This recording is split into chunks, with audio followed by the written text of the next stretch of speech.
Praise God. आइए अपने स्थानों में खड़े हो और परमेश्वर की महिमा करें। आराधना के गीत में चलेंगे और उसके नाम को सराहेंगे, उसके नाम को ऊपर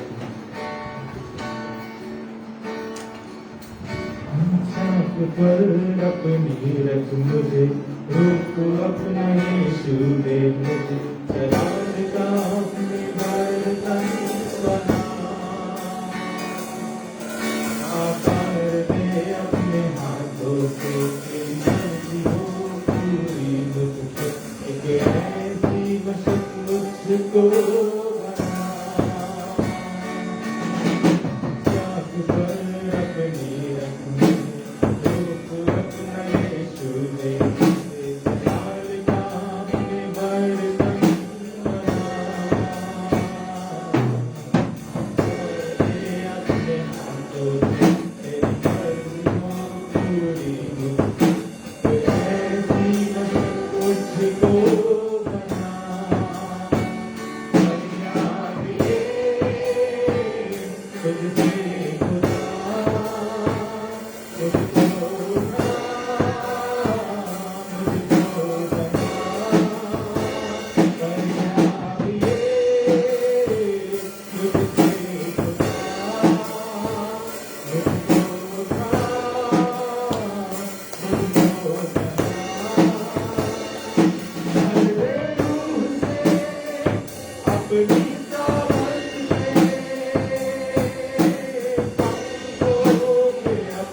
मिट्टी पे जल तो मिट्टी से बने तो मालूम है अवकाश क्या है, हम है क्या, और मालूम है कि यहोवा ने मिट्टी से ही बनाया, आदम से बने और अब तक मेरे हाथों से संभाले गए हैं, बचे गए हैं, बनाए गए हैं और चाहते हैं कि ये उनका नामकरण तू ही हमारा भला हो, तू ही हमें संभाल, ताकि हम तेरे रास्ते पर चल सकें।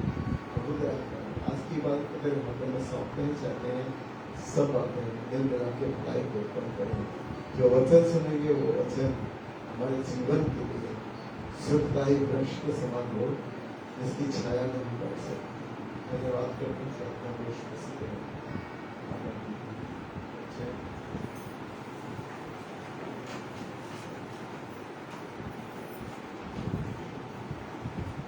पुरानी बात याद आ रही थी कि फिरौन के सामने जब मूसा खड़ा होता था, फिरौन के सामने, तो फिरौन चाहता था कि मूसा कुछ करके दिखाओ।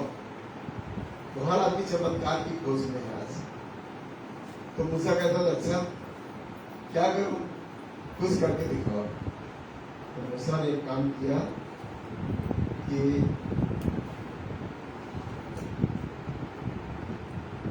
कहा कि तेरे पास भी 2 लोग हैं, इनसे कहो कुछ करके दिखाएं। तो पहले भी काम करना, तो जादू बोलना, ये सब चीजें बहुत हाई लेवल पे थी, आज भी। तो उन्होंने कहा कि ठीक है। जब फिरौन ने कहा तो उन्होंने भी कहा, दोनों का नाम मैं भूल रहा हूँ, 2 बहुत तांत्रिक थे। तो उन्होंने कहा कि देखिए मैं ये करके दिखाता हूँ। 2 बड़े सांप बनाए उसने और खड़े हो गए। इधर फिरौन है, इधर मूसा है, इधर वो तांत्रिक है, और सांप बड़े होकर खड़े हो गए। तो फिरौन कहने का मूसा तुम बताओ।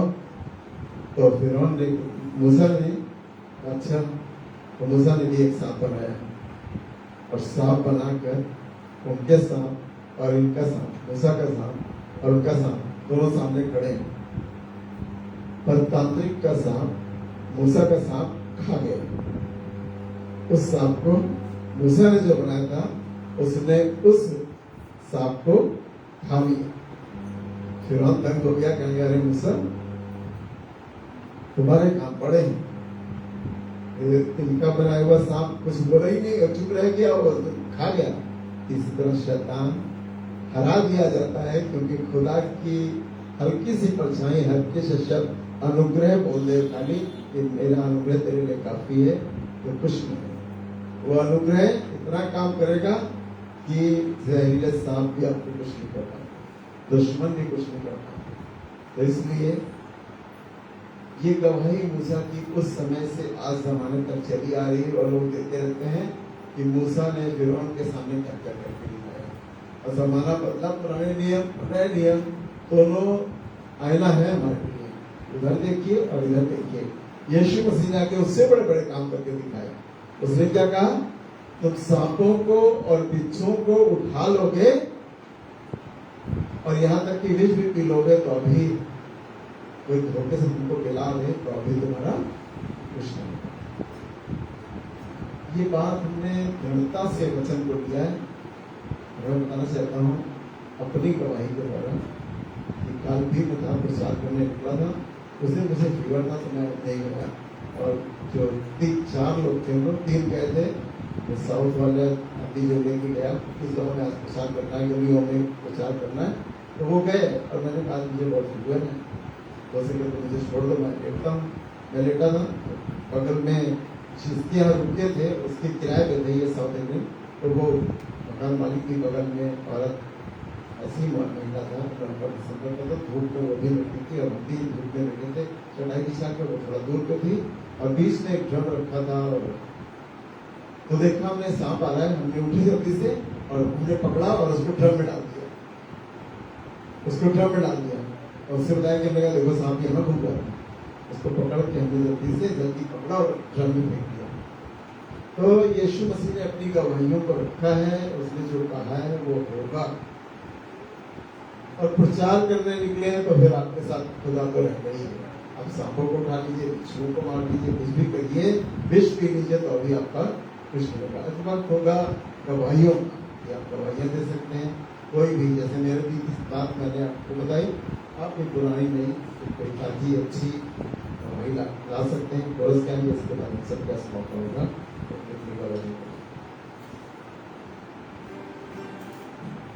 तेरी रहमतें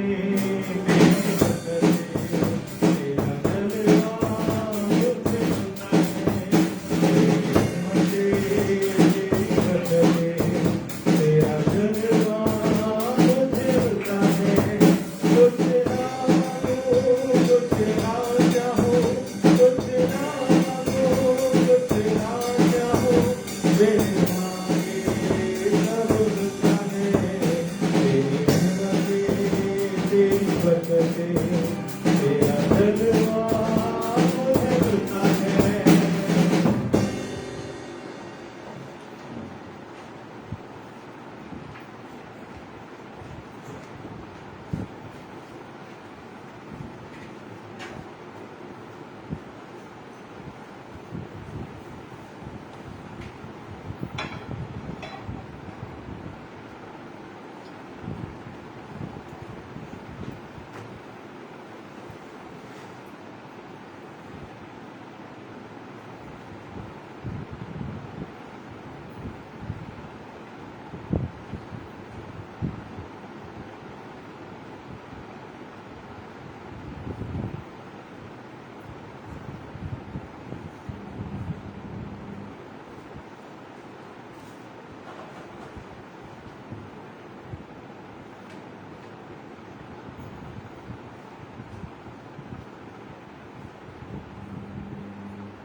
लॉर्ड धन्यवाद करते हैं आज की सुबह के लिए तो हमने आने पाए और खुदावन को महिमा देने पाए और प्रभु का धन्यवाद करते हैं कि आज सुबह की ये जो बोले कि अभी आधे घंटे पहले की गवाही है कि एक बार होता है क्या है जब कोई दूसरा काम करता है गलती करते हैं तो थोड़ा कहने में मजा आता है कि तुमने ऐसा कर दिया, तुमने ऐसा कर दिया, तुमने मेरे कपड़े खराब कर दिए और बोला ना घर में नहीं, मेरे यहाँ तो अवसर होता है कि जब हम तो मेरी वाइफ कुछ गलत करती तो मेरी बात चलता तो कहने में तुम्हारी वजह से ऐसा हो गया है। पर मालूम आज कुछ ऐसा हुआ कि कुछ काम की वजह से कुछ कैश मेरी पॉकेट में था और जीन्स में था, मैंने दूसरे साइड में रखा था जहाँ मैं ज़्यादा रखता नहीं और उसके बाद रख के भूल गया और हुआ क्या कि मशीन में कपड़े डाले और वो पैंट की वजह से मैं डाल दी। मुझे बिल्कुल होता है कि मैंने पैर पूरा कैश में रख दिया और मैं तैयार हो गया, रेडी हुए बिल्कुल। उसके बाद रेडियो से निकले तो देखा कि मशीन का ढक्कन खुला हुआ था, तो मैंने इसको बंद कर दिया और जैसे बंद करने गए तो देखा कि वहाँ पर लोड तैयार नहीं ऊपर के ऊपर तो अब मैंने कहा यार याद है कि यार पैंट जो डाली तो उसी की रोड है तो अब तो ये गए सब गल जाएंगे, सब खराब हो जाएंगे। तो फिर जल्दी से मैंने बंद किया, उसके बाद उसमें से छाटना शुरू किया, शुरू किया। बात करते हैं कि वो हमको सिखाता है, लेकिन ये नहीं करो कि गलती नहीं होती है, सबसे होती है। तो होता ना कई बार जब मैंने अभी लास्ट वीक एक बात सीखी वो मुझे अच्छा लगा कि ज़रूर से जब हम किसी दूसरे पर उंगली उठाते हैं, जब दूसरी तरफ कहते हैं तो बाकी 3 उंगलियों का इशारा हमारी तरफ होता है कि बेटा अपने आप को पहले देखो तब दूसरों पर आरोप लगाओ।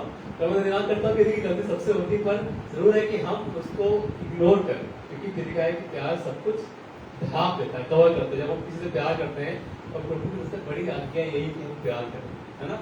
जब प्यार करते हैं तो हम उसको कवर करते हैं, कोई बात नहीं, चलो ठीक है, हो गया, तो जो चीज हो गई उसको आप बदल सकते। लेकिन ये है कि हम उसे सीख सकते हैं बहुत कुछ।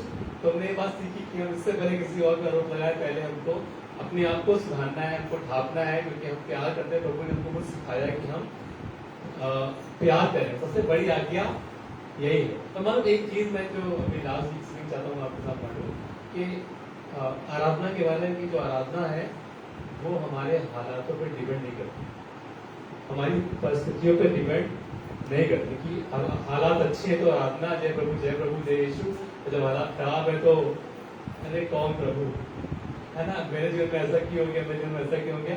तो मैं धन्यवाद करता हूँ कि हमारी आराधना हालातों पर नहीं पर खुदावन पर डिपेंड हो। हमारी आराधना जब करते हैं तो हमारे दिन चाहे अच्छे हो चाहे बुरे हो, उसके बावजूद हम उसको ही महिमा दें। मतलब एक बार सफदर मिशन के बारे में आपको याद है कि जब उनको बोला गया कि तुम्हारे पास लास्ट चांस है कि तुम राजा की बनाई हुई मूर्ति को दंडवत करो तो तुम छोड़ दिए जाओगे। और उसने बोला कि ऐसा है राजा, मुझे तुझे इस विषय में कुछ भी बोलने का कोई प्रयोजन जान नहीं पड़ता, मैं कुछ आंसर देने के लिए मूड में नहीं है, मैं देंगे आपको आंसर। उसने बोला कि अगर प्रभु हमें बचाए या ना बचाए तब भी हम उसको छोड़ किसी और की आराधना नहीं करेंगे। मैं धन्यवाद करता हूँ कि आराधना हमारे हालातों पर डिपेंड नहीं कि हमारे हालात कैसे हैं। कई होता है कि आप प्रभु सब कुछ दे रहा है इसलिए उसकी आराधना कर रहे हैं, या वो देगा इसलिए कुछ आपको बताए, वो दे चाहे ना दे, तो जिस हालात में रखे, जिस कंडीशन में रखे, हमको प्रभु को महिमा देनी। और मैं धन्यवाद करता हूँ जो उसकी ओर ताकते हैं, वो लिखा है वो कभी लज्जित नहीं होते। और मैं धन्यवाद करता हूँ मालूम उसके बाद सत्य को डाल दिया गया, आग में वो टहल रहे थे, क्योंकि उनको पता था कि ये आग और ये हमारे लिए है ही नहीं, क्योंकि हमको तो खुदावन ने रचा है। और आराधना जो हम करते हैं, हम प्रभु की जो वंदना करते हैं, वो इसलिए नहीं करते कि वो हमें खाली दे रहा है, क्या लेगा तब नहीं करेंगे। तो धन्यवाद करते हैं कि हमारी आराधना हमारे हालातों पर डिपेंड ना हो, बस सिर्फ ये डिपेंड हो उस खुदावन पे जिसने हमें सांसें दी, जो हमें जिंदा रखा है और जो हमें प्रतिदिन हमारा बोझ उठाता है। हम उस खुदावन को महिमा देते हैं अपने हर हालातों में। है ना, एक गीत है कि हर हालात में करूँ मैं तेरा शुक्रिया। तो मैं धन्यवाद करता हूँ कि आपको आपकी सिचुएशंस पे, चाहे वो अच्छी हो चाहे खराब हो, और उससे आपकी आराधना जो रोज की है, संडे की नहीं, हर आराधना जो आप करते हैं, जो प्रार्थना करते हैं, जब आप सुबह उठते हैं, शाम को, पूरे 6 दिन जो आराधना करते हैं, 7 दिन करते हैं, उन सब टाइम्स में आपको बताऊँ सिर्फ उसको महिमा देते हैं। आपको हालात आशीष देवे चाहे ना दे, चाहे हमारी चीजें अच्छी हो चाहे ना हो, चाहे शरीर खराब हो जाए चाहे ना हो, पर फिर भी हमको खुदावन को हर बात में मुबारक कहना, उसको धन्य करना। प्रभु आपको आशीष दे।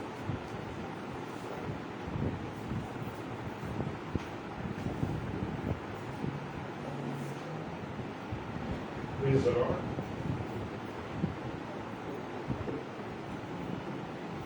तो धन्यवाद हो कि गवाहियों का मौका देता है खुदा। और अभी भाई गवाही दे रहे थे तो मुझे एक बहुत पुरानी गवाही याद आ गई। तो समझ लीजिए मैं इंटर में था उस समय। हमारा खुदा बाप को पानी पर चलता है, उनके तो नोट भी पानी पर चलते हैं, सभी भाई के प्रभु का धन्यवाद हो। लेकिन ऐसा मेरे साथ नहीं हुआ था जब इंटरमीडिएट में था मैं। और इंटरमीडिएट का मुझे ध्यान में एक एग्जाम दे रहा था, और प्रवेश पत्र तो आप जानते हैं ले करके जाना होता है और दिखाना पड़ता है, तभी एंट्री होती है। और मैंने इंटरमीडिएट जो है आजमगढ़ से लिया था और अपने मामू के यहाँ रह करके लिया था। और मैंने वहाँ रह करके अपनी पूरी पढ़ाई करी, एग्ज़ाम दिया वहीं से। और एक दिन के एग्ज़ाम की बात थी, हमारी मामी ने पूछा बेटा तुम्हारी जेब में कुछ है तो नहीं। वो कपड़े धोने वाली थी, वो पूछी बेटा तुम्हारी जेब में कुछ है तो नहीं। हमने कहा नहीं मामी कुछ नहीं है। और उसके बाद लिया, धो दिया, इनके पास तो वॉशिंग मशीन थी, सब निखर के सब बाहर आ गया। और हम वो पुराने तरीके से आप जो जानते हैं, जब धुल के सूख करके जब पूरा कपड़ा सूख गया, जब बाद में आया तो वो छोटी सी गेंद हो चुकी थी प्रवेश पर तो छोटी सी गेट हो चुकी थी। हमने कहा खुदा बाप की क्या हुआ? हमने कहा खुदा अब क्या होगा? मेरे आंसू में भर आए और आंखों में आंसू भर आए और मामू मेरे हंस रहे थे। लेकिन कि देखो अब रो रहे, जब सब कुछ हो गया अब रो रहे हो। तो खुदा का फजल है। बढ़िया चीज़ ये रहती है कि हम ये तरीका होता है कि यार बोर्ड में जिस स्कूल में भी सेंटर पड़ता है वहाँ उनकी उस प्रवेश पत्र की कॉपी जरूर रहती है। वो वहाँ पे थी और उससे मेरे सारे जो बाकी के इंतज़ाम थे वो होने पाए, बाकी इम्तिहान देने पाए और चीज़ें अच्छे से होने पाई। इस बात से मुझे परमेश्वर के वचन में एक वचन मिला, वचन संहिता 69 और यहाँ कुछ इस प्रकार से लिखा है इसकी 6वीं आयत में, हे प्रभु हे सेनाओं के यहोवा जो तेरी बाट जोते हैं उनकी आशा मेरे कारण ना टूटे। बाप जो है इस चीज का ध्यान रखता है कि हमारी आशा ना टूटे। हमारी आंखों में आंसू हो सकते हैं, हम परेशान हो सकते हैं, हमारे नोट खराब ना हो जाए, हम भूल सकते हैं, लेकिन हमारा खुदा नहीं भूलता। हम परेशानी में जाते हैं अपनी गलतियों के कारण, लेकिन खुदा सामर्थी है, हमको उन तमाम जगहों से, उन तमाम परिस्थितियों से निकाल सकने में सामर्थी है, वो हमें निकालता है। जरूरत सिर्फ इस बात की है कि हम उससे आशा रखें, हम उसकी ओर निहारें और हम मदद में हम सिर्फ उसी को पुकारें।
हालेलुया। धन्यवाद करते वो भला है, हमारे संग बना रहता है। दूसरा इतिहास उसका 32 चैप्टर और उसकी 7 वर्ष में लिखा हुआ है। दूसरा इतिहास 32वां अध्याय उसकी 7वीं आयत में लिखा है, हियाव बांधो और दृढ़ हो, तुम ना तो अश्शूर के राजा से डरो और ना उसके संग की सारी भीड़ से, और ना तुम्हारा मन कच्चा हो, क्योंकि जो हमारे साथ है वो उसके संगियों से बड़ा है। हालेलुया। तो धन्यवाद करते हैं। यहाँ पे हिजकिय्याह राजा है और यहाँ पर अश्शूर के राजा ने इसके देश पर चढ़ाई कर दी है और यहाँ पर बहुत से लोग घबरा रहे हैं क्योंकि अश्शूर की जो सेना है उससे सारा देश घिर गया। वो ऐसे आए हैं जैसे चींटियों के समान, उनको चारों तरफ से घेर लिया है। अब हिजकिय्याह कोशिश कर रहा है शहरपनाह बनवाए, जो उसके देश से नदी होकर के बहती है, वो सोतों को काट रहा है ताकि वो लोग आएंगे तो पानी नहीं मिलेगा और इससे हो सकता है वो लोग वापस चले जाएं। लेकिन यहाँ पर क्या होता है कि लोग बहुत डर जाते हैं क्योंकि जो अश्शूर का राजा है वो एक लेटर भेजता है, कहता है कि तुम किस बात का भरोसा करके अंदर बैठे हो, हिजकिय्याह तुमको भूखों प्यासों मार डालेगा, वो इससे अच्छा है कि तुम मेरे पास आ जाओ। लेकिन खुदा का धन्यवाद करते हैं, यहाँ पर अश्शूर का राजा खुदावंद यीशु मसीह का भय मानने वाला था और बोलते लोगों से कह रहा है कि लियाओ बांधो, दृढ़ हो, तुम ना तो अश्शूर के राजा से डरो, ना उसके संगियों से, क्यों और ना उस सारी बड़ी भीड़ से, और तुम्हारा मन कच्चा ना हो, क्योंकि जो हमारे साथ है वो उसके संगियों से बड़ा है। क्योंकि उसका सहारा तो मनुष्य ही है, लेकिन हमारे साथ हमारी ओर से युद्ध लड़ने वाला हमारा परमेश्वर यहोवा है। हालेलुया। आपके साथ मेरे साथ खुदावंद यीशु मसीह है। खुदावंद यीशु मसीह का साथ है तो हमें कोई भी चीजें हरा नहीं सकती हैं, चाहे वो मनुष्य हो, वो प्रबल नहीं होंगे जब परमेश्वर आपके साथ है। हालेलुया। आपका बल, हमारा बल यीशु मसीह नासरी, वो बीमारी बड़ी नहीं है लेकिन जो हमारे साथ है वो बड़ा है, वो परेशानी बड़ी नहीं है, वो परिस्थिति बड़ी नहीं है, लेकिन हमारा खुदावंद यीशु मसीह बड़ा है। हालेलुया। वो डर बड़ा नहीं है, शैतान बड़ा नहीं है, लेकिन यीशु मसीह बड़ा है।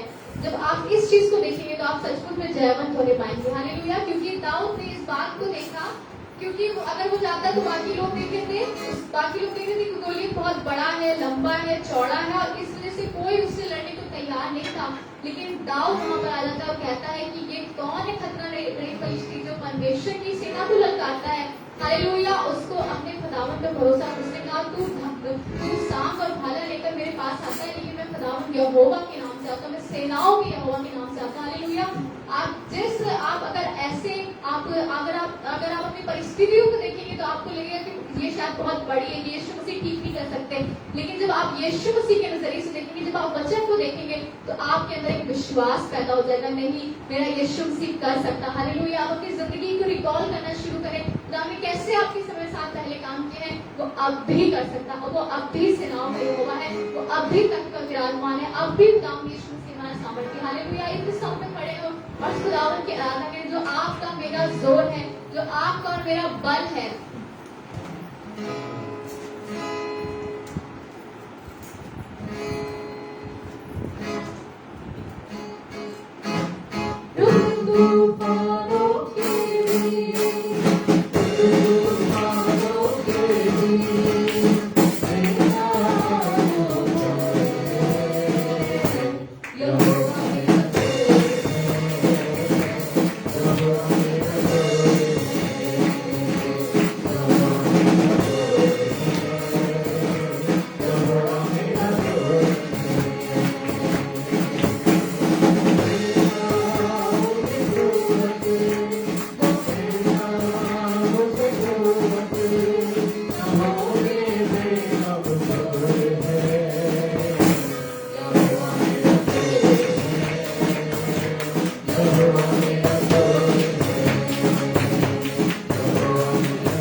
बातों को मानकर जरुब्बाबेल ने शहरपनाह को, परमेश्वर के भवन को बनाना शुरू किया। हालेलुया। खुदा का धन्यवाद करते हैं कि जब आप खुदावंत का भरोसा करके करते हैं चीजें, तो ना तो बल चाहिए ना तो शक्ति चाहिए, लेकिन खुदावंत की युक्ति ही काफी है, उसकी सामर्थ ही काफी है। वो छोटा सा पत्थर ही उस गोलियत को हरा सकता है। हालेलुया।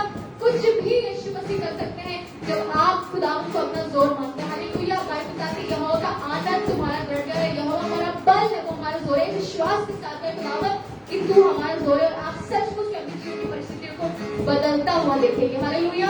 अपने खुदावंत को अपने सब सिचुएशंस के ऊपर रखें। खुदावंत यीशु मसीह तू मेरी सिचुएशंस के ऊपर है, मुझे मालूम है बीमारी से तू बड़ा है खुदावंत यीशु मसीह, और तू मेरा जोर है। यहोवा मेरा जोर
धन्यवाद करते हैं यीशु मसीह, तू हमारा जोर है प्रभु यीशु मसीह, तुम्हारी कुव्वत है प्रभु यीशु मसीह, तो धन्यवाद करते हैं शिक्षा के रब जोर है।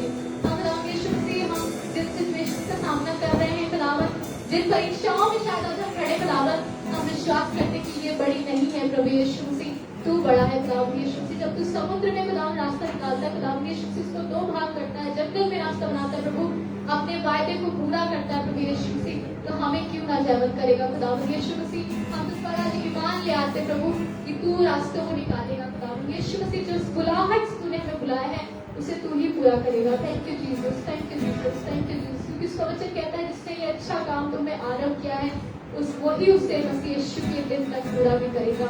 Hallelujah, blood of Jesus, blood of Jesus. खुदावंद जैसे तूने हमें उठाया है खुदावंद यीशु मसीह, आगे भी उठाएगा प्रभु। धन्यवाद करते खुदावंद, तेरा वचन कह रहा है धरती चाहे 7 बार भी गिरे तो अभी उठ खड़ा होता है। Thank you Jesus, thank you Lord, we worship your name.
तू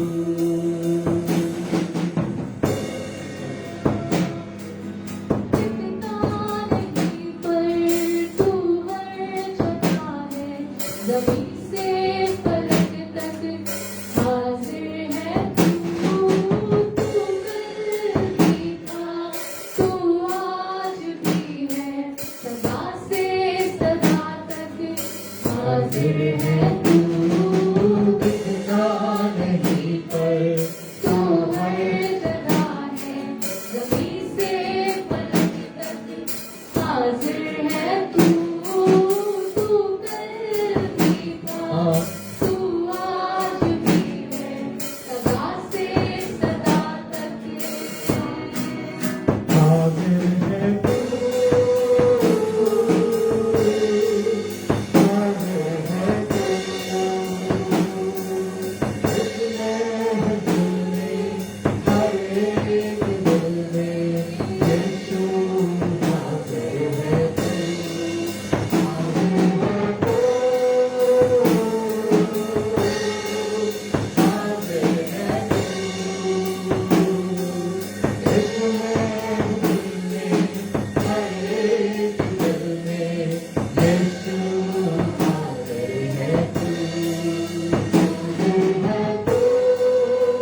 विश्वास है तो मेरा सब कुछ है, तो मेरा प्रभु है, तू है तो हम हैं, और तू नहीं तो कुछ नहीं।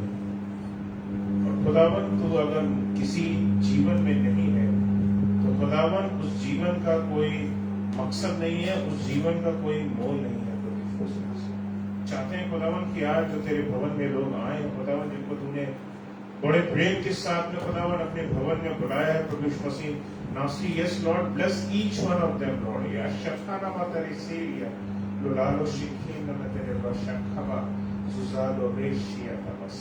इस चीज इनके जीवनों से प्रभु यीशु मसीह नासरी आपकी बड़ाई हो और होती रहे खुदावन। धन्यवाद पवित्र आत्मा, धन्यवाद प्रभु यीशु मसीह नासरी कि हमने आपको बुलाया और आप हमारे बीच में उपस्थित हैं। चाहते हैं प्रभु यीशु मसीह नासरी की आपकी संगति में प्रभु यीशु मसीह नासरी हो सके कि हम जो कुछ भी हम यहाँ वचन को सीखते हैं, बांटते हैं प्रभु यीशु मसीह नासरी, एक एक दिल में घर करने वाला हो सके। Yes Lord, because you wanted make it happen. खुदावन लोग आपकी बातों से भरे जाने वाले हो सके, लोग आपके वचन से सीखने वाले हो सके। प्रभु यीशु मसीह नासरी आज सीखने और भरने आए हैं प्रभु यीशु मसीह नासरी।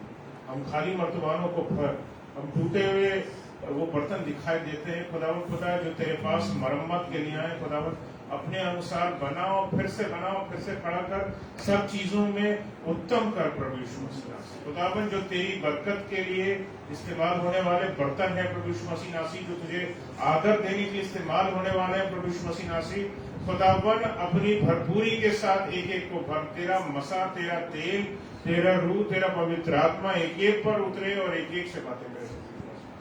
थोड़ी सी प्रार्थना को सुनो, आपके प्यार में बैठ सकते हैं।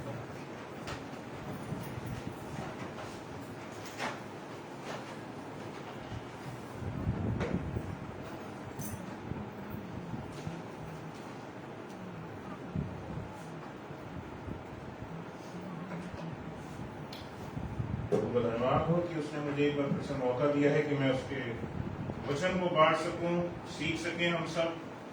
हर बार जब भी खुदा कुछ वचन को देता है, और इस बार तो समझिए पूरे हफ्ते जब भी मुझे मिला, ये मौका मिला कि ये वचन को प्रचार करना है, या तो शैतान ने कोई ना कोई लेकर के काम फंसाया कि ये है अभी ये है, और मैं नहीं करने पाया। और कभी कभी बैठा सोचने के लिए क्या करूं, क्या वचन हो खुदा बाप, लेकिन वचन नहीं मिला। और 2 दिन पहले की आसपास की बात है, और खुदा ने एक वचन दिया, और वो वचन एक ऐसा है जो अगर व्यक्ति अगर हृदय से उस वचन को रिसीव करे तो हमारी भलाई के लिए है। और ये वचन का जो टाइटल है, विषय जो मैंने इस चीज को रखा है, वो ये है, या तो प्रार्थना करें या नाश हो और दुख हो। प्रार्थना करना तो हर कोई चाहता है, नाश होना और दुख होना कोई नहीं चाहता। Nobody wants to perish, nobody wants to die। कोई आंसुओं से लबरेज नहीं रहना चाहता। एक मसीही जीवन में प्रार्थना कभी भी विकल्प नहीं है, ऑप्शनल में ही रखा गया है। स्कूलों में आजकल MCQs का बड़ा चलन है भाई कि MCQs है यार, ये वाला ऑप्शन नहीं तो ये वाला ऑप्शन, ये वाला नहीं ऑप्शन तो ये वाला option. In Christian life, in a believer's life, there is no option of prayer। आपको अगर प्रार्थना का एक अभिन्न अंग है कि मसीही जीवन का, एक विश्वासी के जीवन का, और भले ही मैं बताऊं कि इसके आपको रिजल्ट्स नहीं भी दिख रहे हो, you still keep praying। आप प्रार्थना करते हुए चलिए। Things are deeper, गहराई में है। ये कुछ इस तरह से है, कुछ इस प्रकार से है कि आप किसी समंदर में आप खोदना चाहते हैं, आप गहराई में जाना चाहते हैं, आप कुछ रत्नों को हासिल करना चाहते हैं, तो जितनी गहराई तक जाओगे तो भैया उतनी बेहतरीन चीजें आपको मिलेंगी। आप कई बार आप प्रार्थना करते हैं, आपको लगता है उत्तर नहीं मिला, जो मिलना चाहिए वो नहीं मिला। कारण ये कि हमने शायद उन प्रार्थनाओं को जो हमने करना चाहिए था, हमने उसमें संजीदगी नहीं दिखाई। हमने बस एक फौरी तौर पर लेकर के कर दिया कि लो प्रार्थना है, प्रार्थना करनी है, बोला गया है, करना है, विषय है प्रार्थना करना है। भाई ने बोला था प्रार्थना करना है, बहन ने बोला था प्रार्थना करना है, हमने लिया और प्रार्थना किया और करके हमने छोड़ दिया। We need to pray and pray regularly, और हमें उसके लिए करते रहना है। हम सिर्फ दूसरों की बात नहीं कर रहे, हम अपने परिवार के लोगों के लिए, अपने विषय के लिए भी मैं यही बोलना चाहूंगा। दिस इज समथिंग विच हमें इस चीज को भूलना नहीं है। Keep on praying, keep on praying. ये विकल्प नहीं है। प्रार्थना गंभीरता के साथ में करें, इसको अदरवाइज में ना लें। अक्सर बोलते हैं ना कि भैया कि ये मुसीबत हम पर क्यों पड़े, प्रार्थना कर लो भैया, बोला गया है प्रार्थना कर लो। तो गंभीरता के साथ में करें इस चीज को। तो गंभीरता के साथ में हम इन सब चीजों को करें, और प्रार्थना का खासतौर से जो विषय है उसमें इस चीज का ध्यान रखें, ताकि ऐसी अवस्था में ना पहुंचे कि जिन चीजों की हम खोज में रहते हैं वो हमें ना मिले, वो तकलीफ हम झेलते रहें, या हमको कोई तबाही का सामना हमें करना पड़े, कोई मुसीबत का हमें सामना करना पड़े। ऐसी चीजें जिंदगी में हमें ना झेलनी पड़े। हम आंसुओं से लबरेज ना रहें। इसके लिए जरूरी है कि हम अपने जिन पर, परमेश्वर पर हम भरोसा रख करके हम प्रार्थना करते हैं, आपका वो विश्वास टूटने ना पाए। Keep on praying. उन विषयों के विषय आप प्रार्थना करते हुए चलिए। आपको शायद आज उसका उत्तर दिखाई नहीं दे रहा, बट इट इज क्लोज। वो कितना क्लोज है वो आप नहीं जानते, लेकिन हर बार जब शैतान आपके मन में इस चीज को लेकर के डालता है, देखो कुछ है ही, बचा ही नहीं तुम्हारे पास, देखो तुमने इतनी प्रार्थना कर रहे हो, तुम एक हफ्ते से प्रार्थना कर रहे हो, कोई उत्तर नहीं आया, तुमने 21 दिन से प्रार्थना कर रहे हो, कोई उत्तर नहीं आया, तुमने रोजा भी रखा, उत्तर नहीं आया। विश्वास तुम्हारा कैसा है? राई भर का है, कितना बड़ा है, कितना बड़ा है? हम कितनी गंभीरता के साथ इन चीजों को, हम प्रार्थना के विषय को लेते हैं, अपने परिवार के विषय, अपने चर्च के विषय, अपने कलीसिया के लोगों के विषय, हर एक विषय जो भी हम प्रार्थना करते हैं उसको गंभीरता के साथ में हम लेकर भी करें। खुदा इस चीज को देखता है। और मैं बताना चाहता हूँ खासतौर से वो लोग जो आज कलीसिया में आए, खुदा के चुने हुए लोग हैं।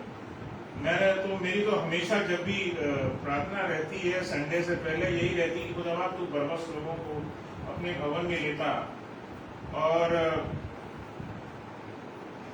ये भी प्रार्थना करता हूँ खुदा जैसे तेरी मर्जी है वैसी पूरी होने पाए। तो आज पहली वाली तो पूरी नहीं हुई, लेकिन दूसरी वाली जो इच्छा है वो पूरी हो गई है कि खुदा की इच्छा पूरी हो। कभी कभी ऐसा भी होता है कि हमारे सम्मुख ऐसे लोग होते हैं जो उतने तैयार नहीं होते कि परमेश्वर के वचन को रिसीव करें, उन बातों को रिसीव करें। खुदा ने आज उन लोगों को मैं मानता हूँ कि खुद ब खुद उनको अलग करके रखा हुआ है, लेकिन आज खुदा के चुने हुए लोग उसके करीब हैं। God ordains people. आप ordained people है। It's not like an ordained pastor, but God ordains people also. खुदा अपने लोगों को चुनता है। जब खुदा किसी को चुनता है, आप लोगों को चुना है उसने कि उसके भवन में हाजिर हो। इस दुनिया में अभी भी आपके लाखों करोड़ों लोग होंगे जो सड़क पर घूम रहे होंगे, लेकिन खुदा ने आपको चुना। God picked you and brought you in His own home. अपने घर में, अपने भवन में लेकर के आया। उसका मकसद है, बेटा मैं आप सबको सिखाना चाहता हूँ, ये दिल, ये हृदय लेकर के हमेशा परमेश्वर के भवन में उपस्थित हुई है। God ordains human being. खुदा जिसको चुनता है, और आप वो लोग हैं। इट्स नॉट लाइक कि खुदा के वही ऑर्डेन्ड पीपल माने जाएं जो यहाँ बैठते हैं, जो यहाँ खड़े होते हैं, जो बाजे बजाते हैं, या जो खुदा के यहाँ पर बैठ करके सामने आपको सिस्टम में दिखाई देते हैं। नो, हम उन सारे ऑर्डेन्ड पीपल हैं जिनको खुदा अपने मकसद के लिए अपने करीब बुलाता है। God has called you for some purpose. जरूरी नहीं कि आपने शायद कोई बहुत बड़े काम किए हो, आपको नहीं पता कि आपकी अहमियत क्या है, लेकिन खुदा को आपकी अहमियत पता है। और इस चीज को मैंने अपनी जिंदगी में हमेशा इस चीज को माना है कि I am just nothing. Lord, whatever you want from me, just have it. क्योंकि मुझे नहीं पता कि मैं किस मोल का हूँ, मेरा मोल क्या है कि नहीं है। मुझे तो इतना बताया गया, मैंने वचन से इतना ही सीखा है कि भाई मिट्टी से बनाए गए हो, मिट्टी में मिल जाओगे, यही मेरी पहचान है। मुझ में सांस फूकी गई है, एक वक्त आएगी जब मुझसे सांस ले ली जाएगी, मैं खत्म हो जाऊंगा, सब कुछ खत्म हो जाएगा, things will go over. So what I have is this ordained life, what God has given me. खुदा ने मुझे ये जीवन दिया है और मैं खुदा का धन्यवाद देता हूँ. मैं आप लोगों के लिए भी धन्यवाद देता हूँ कि खुदा बाप ने आपको बुलाया है और हमारे लिए जरूरी है कि we should pray. When God ordains people, तो मनुष्य का काम है कि वो प्रार्थना करे. प्रार्थना उन तमाम विषयों के विषय जो खुदा चाहता है कि हम करें, जो खुदा चाहता है हम करें. हमारी बहुत सी सारी प्रार्थनाएं होती हैं जो हमें लगता है कि यार ये हमारी लिस्ट एक लंबी चौड़ी लिस्ट होती है. खुदा बाप तो ये भी कर दे, खुदा बाप तो ये भी कर दे, खुदा बाप तो ये भी कर दे. उसमें कुछ अधूरी भी रह जाती है. जानते क्यों? Because we are not doing according to his will. We are not praying according to his will. हम उसकी मर्जी के अनुसार प्रार्थना नहीं कर रहे. खुदा बाप मेरे घर के सामने मर्सिडीज आकर के खड़ी हो जाए, प्रार्थना स्वीकार होगी. हम में से जितने यहाँ लोग बैठे हैं, हम लोग अगर प्रार्थना करें, खुदा बाप let Mercedes Audi come in my house and stand in front of my house, God will not make it. We are not asking the Lord according to his will. हम खुदा बाप से उसकी मर्जी के अनुसार हम प्रार्थना नहीं कर रहे हैं. वो वक्त आएगा, अगर हो सकता है खुदा बाप ने आपकी जिंदगी में ऑडी रखी है तो ऑडी भी आकर के खड़ी होगी खुदा बाप की विल के अनुसार, इच्छा के अनुसार. ये विल अंग्रेजी में बड़ा खतरनाक शब्द है और खुदा की मर्जी जब होती है तो उस मर्जी के आगे किसी की मर्जी नहीं चलती है. तो हम उसकी मर्जी में अपने आप को जितना दे करके चलेंगे, जितना हम्बल बना करके चलेंगे, उसकी मर्जी को समझ करके चलेंगे. मर्जी को समझना नहीं चाहता है. सबसे बड़ी प्रॉब्लम है the problems with we Christians rather with we believers also many of the times. हम बहुत सारे विश्वासियों के साथ में भी ये परिस्थिति आती है. We are not perfect. हम जितने भी दास, सेवक, विश्वासी, परमेश्वर के और भी जो जन हैं, वो अपने आप को बहुत बेहतरीन समझते हैं, लेकिन मैंने अपने आप को हमेशा माना है कि लॉर्ड आई एम नथिंग. और यही हमारी पहचान है कि लॉर्ड आई एम नथिंग. खुदा बाप तू ही मुझे अपनी मर्जी के अनुसार चला रहा है और चलाता रहेगा. जब तक तू चलाएगा तब तक मैं चलूंगा. और शैतान में इतना दम नहीं कि वो मुझसे मेरे जीवन को छीन सके या मुझसे मेरी किसी उस आशीष को छीन सके जो उसने मेरी जिंदगी में रखी है. और अगर इफ आपको लगता है कि कभी ऐसी कोई चीज आती है कि जो खुदा बाप ने दी और वो बाद में चीज छीन गई, we had been not vigilant about it to pray for it. कई बार ऐसा होता है कि हमारे जीवनों में खुदा बाप बहुत सारी चीजें देता है और हम उन चीजों के लिए बहुत प्रार्थनाएं करते हैं. प्रार्थनाएं करने के बाद वो हमें मिल जाती हैं, उसके बाद डब्बा बंद हो जाता है, चैप्टर क्लोज हो जाता है, the work is over. Now my prayers are over. काम खत्म, प्रेयर्स आर आंसर्ड. मैंने एक जगह मैंने बाइबल में भी दुआ वगैरह करके रखी. मैंने शुरुआत में पैटर्न बना दी. पिक्चर मुझे बहुत मूवी, मैंने इंग्लिश की मूवी है, मैंने बहुत अच्छी देखी थी, क्रिश्चियन मूवी है. और उसमें यही था कि उसमें एक बूढ़ी लेडी है, प्रेयर वॉर रूम करके. अगर इंग्लिश में कोई इच्छुक हो तो इस चीज को जरूर देखें. वो बहुत लवली फैमिली मूवी आप बोल लीजिए, फैमिली क्रिश्चियन मूवी, जिसको आप बहुत मजे से देख सकते हैं. उसमें एक बूढ़ी लेडी थी, उसका जिंदगी का अपना पैटर्न था. वो अपनी प्रार्थना करने का उसने एक तरीका बना रखा था. एक सेपरेट रूम था उसके घर में और वो बहुत छोटा था, वो क्लोजेट टाइप का था. वो उसने सब चीजों को निकाल करके बाहर किया. उसके बाद में उसने एक छोटा सा बोर्ड लगाया और वो उनको जिसके विषय में उसको प्रार्थना करनी थी वो उठा करके वहां पर वो चिट लगाती जाती थी. I have to pray for this. इसकी प्रार्थना मुझे इस दिन से करने को मिली. वो तारीख लिख देती थी. और उसके बाद वो क्या करती थी कि वो उसके बाद में जब वो प्रार्थना आंसर हो जाती थी तो जिस तारीख को आंसर हो गई वो उस तारीख पर वो तारीख डाल देती थी. Prayer answered so and so date. अब बोलोगे यार इसमें क्या मजा है?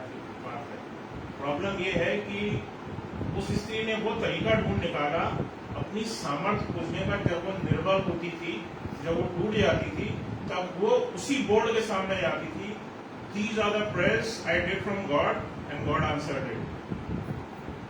ये प्रार्थनाएं मैंने खुदा से कही और खुदा ने इनका उत्तर दिया है. बेटा आप निराश मत हो, अभी है रखा हुआ.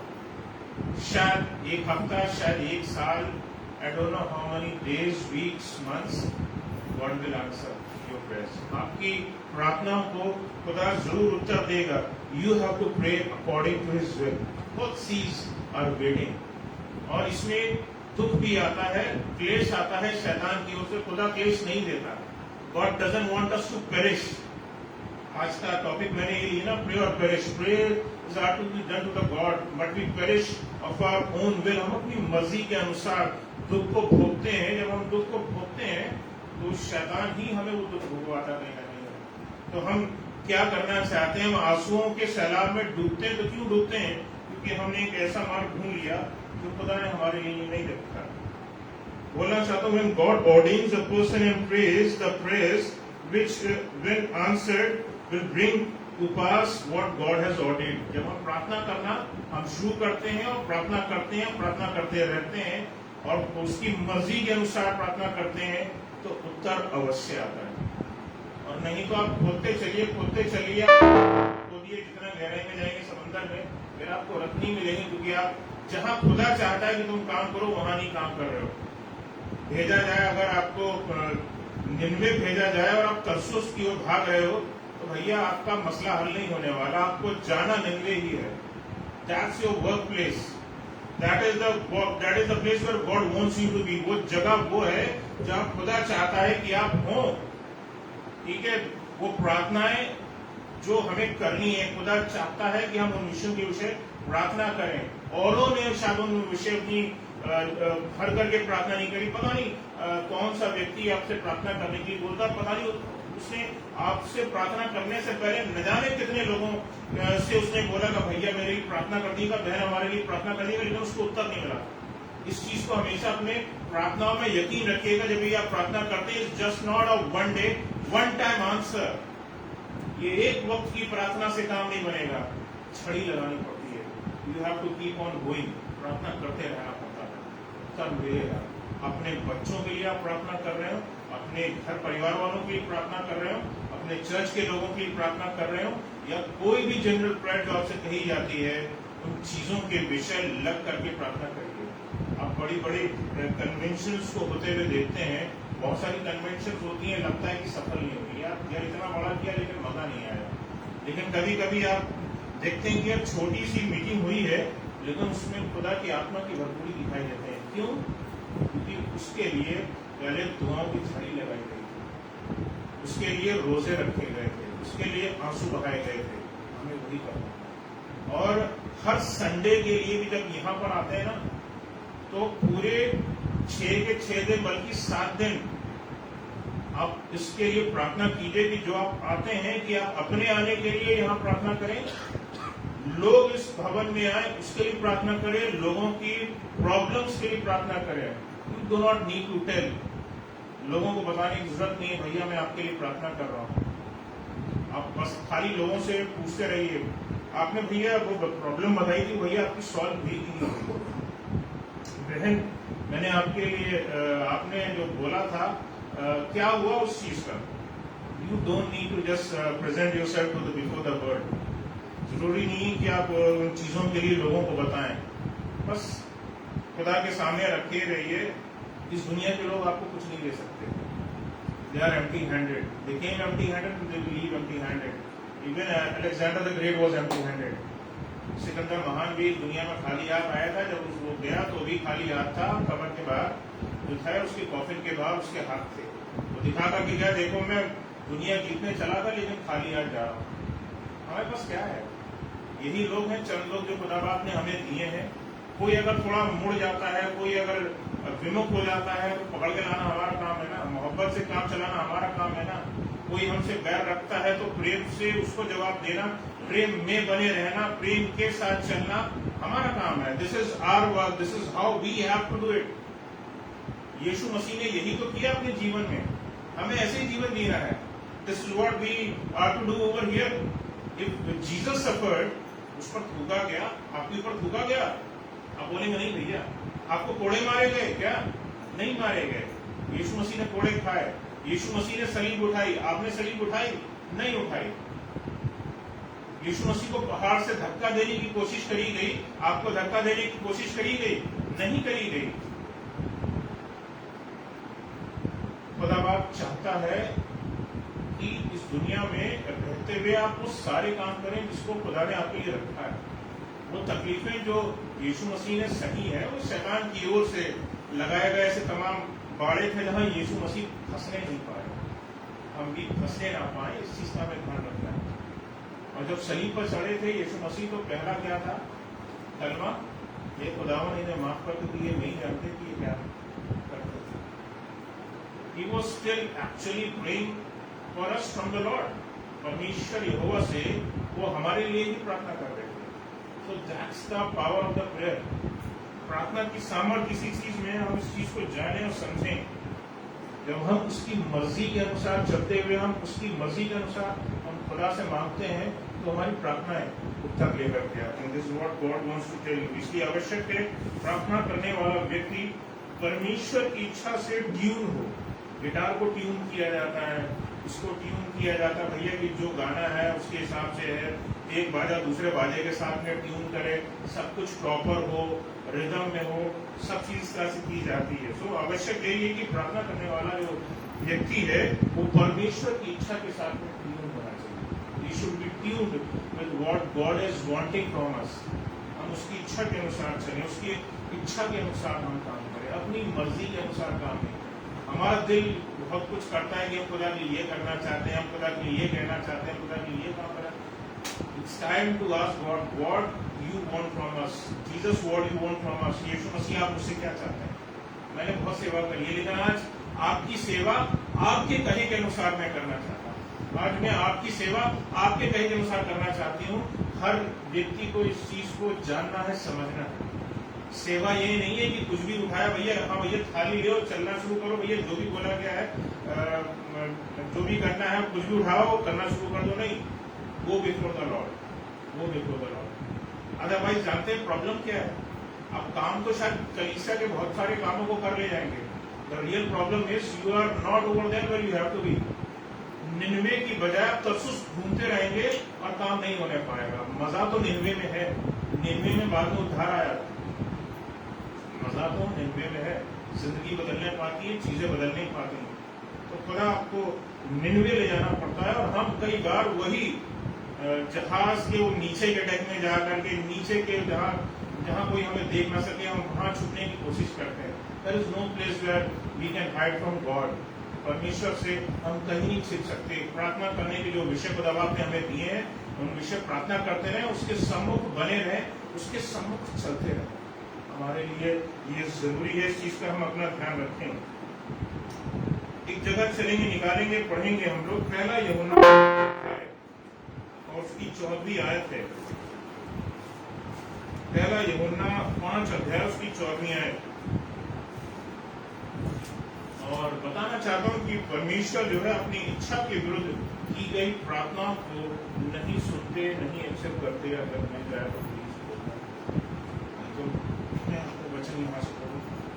और हमें उसके सामने जी जो हियाव होता है जी वह ये है जी कि यदि हम उसकी इच्छा के अनुसार जी। कुछ मांगते हैं जी। तो वह हमारी सुनता है।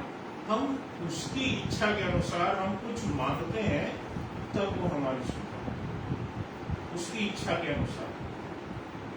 और उसके लिए लिखा रखा है कि आप होना जरूरी है। Patience is a great thing. मसीही जीवन में वो पेशेंस होना चाहिए। एक दिन में वो काम नहीं होता। पता करने को तो वो पल भर का तो वक्त होगा कि मूसा ने लाठी मारी, वो 2 हिस्सा हो गया। हम भी ये चाहते हैं खुदा करिश्मा हो जाए, हम किसी के सर पर हाथ रखते हैं, आज मुआवजा हो जाए। कभी कभी हो भी जाता है, कभी कभी नहीं भी होता है। We have to keep praying, we have to be persistent in faith and prayer.